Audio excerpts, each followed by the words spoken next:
Selamat datang di Summary Daily Bible Study untuk tanggal 9 November tahun 2023. Pada Daily Bible Study kita hanya belajar beberapa pengalaman-pengalaman dari antara kita di mana Tuhan udah lead kita sejauh ini untuk boleh pada saat ini melihat ke belakang bagaimana Tuhan menuntun dari masa-masa dan kita pada saat ini bisa mengucapkan rasa syukur kita kepada Tuhan. Kita tahu bahwa upah dosa apapun itu adalah kematian.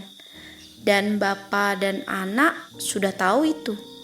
Dan anak tanpa ditanya oleh bapaknya katakan, saya siap mati untuk mereka. Dia tahu manusia perlu diselamatkan dan hanya dia yang bisa menyelamatkan. Mengapa demikian? Karena Tuhan Yesus tahu bahwa Bapa tidak bisa menjadi manusia. Kalau Yesus pun co-eternal, dia tidak bisa menjadi manusia. Tuhan Yesus tahu bahwa dia akan mengambil tubuh manusia selama-lamanya. Apakah kita tahu apa artinya untuk membayar kematian kekal seseorang? Bukan hanya mati, harus menderita dahulu sebelum harus mati. Itu sudah satu paket. Satu paket untuk membayar kematian kekal untuk satu orang saja. Bagaimana kalau yang ditanggung itu adalah dosa-dosa dari Adam sampai orang terakhir, dia yang harus pikul. Semua itu dia harus tanggung. Tuhan Yesus harus tinggalkan tahta surga untuk masuk ke arena setan. Dia diincar terus dari lahir sampai mati. Waktu di Getsemani, murid-muridnya ketiduran. Paling kurang mereka tunjukkanlah bahwa mereka itu peduli. Tapi kenyataannya tidak ada yang peduli dan tidak ada yang mengerti. Dan yang paling dekat pada saat itu adalah Maria dari Betani. Meskipun dia sendiri tidak tahu apa arti dari momen di mana dia mencurahkan minyak yang wangi dan mahal itu ke tubuh Tuhan Yesus, yang sebenarnya adalah persiapan dan penghormatan untuk kematian Yesus. Berdasarkan pengetahuan akan semua itu, Yesus katakan, saya akan mati. Waktu Adam berdosa, Bapa harus konsel dengan anak selama 3 kali. Untuk apa mau konsel kalau sudah tahu sebelum ada yang diciptakan gitu kan? Kenapa harus sampai 3 kali? Padahal sebelum ada yang diciptakan udah tahu hal itu akan terjadi. Kenapa? Itulah buktinya betapa Tuhan sangat cinta anaknya yang tunggal.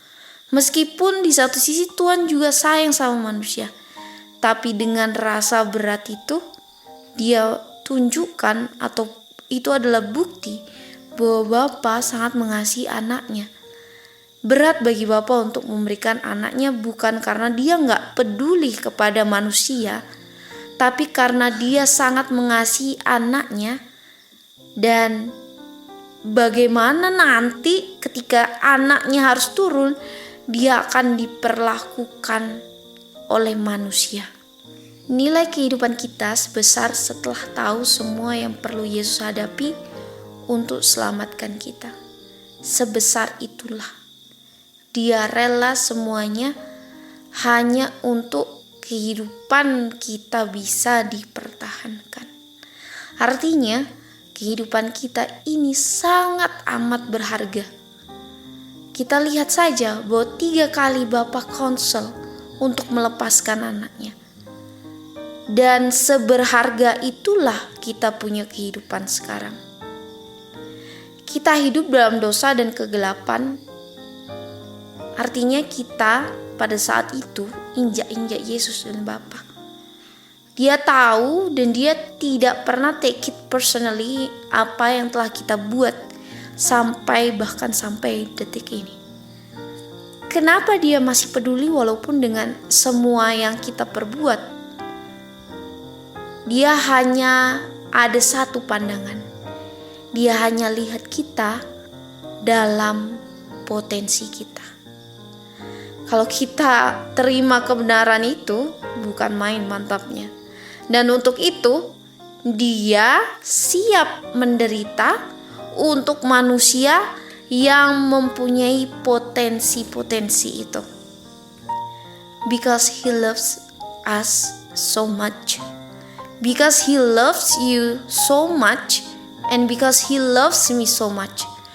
Lalu kenapa bisa kita tidak ada waktu untuk katakan terima kasih kepada yang sudah melihat kita ini berharga?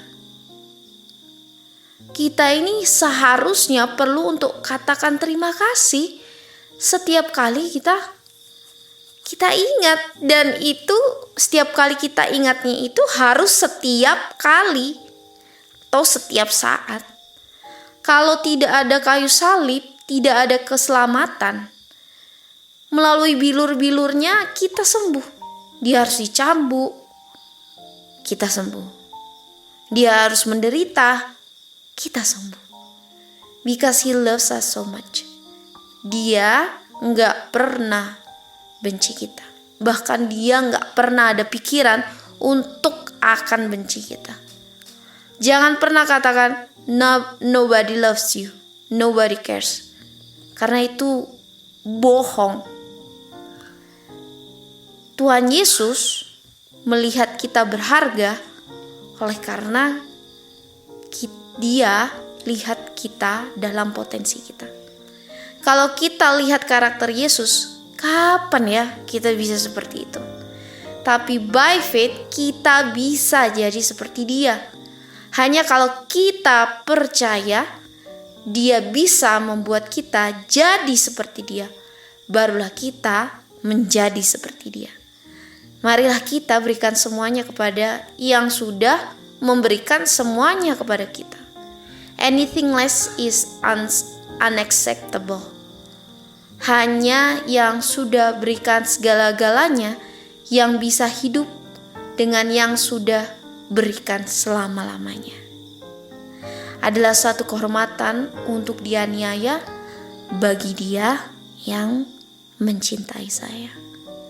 Semoga dalam summary ini kita semua bisa renungkan, apakah pada detik ini masihkah saya bersungut-sungut atau saya pilih untuk lihat dan pandang ke kayu salib dan bilang kepada Kristus, bilang kepada Bapa, Tuhan Yesus, thank you untuk mau menderita untuk selamatkan saya.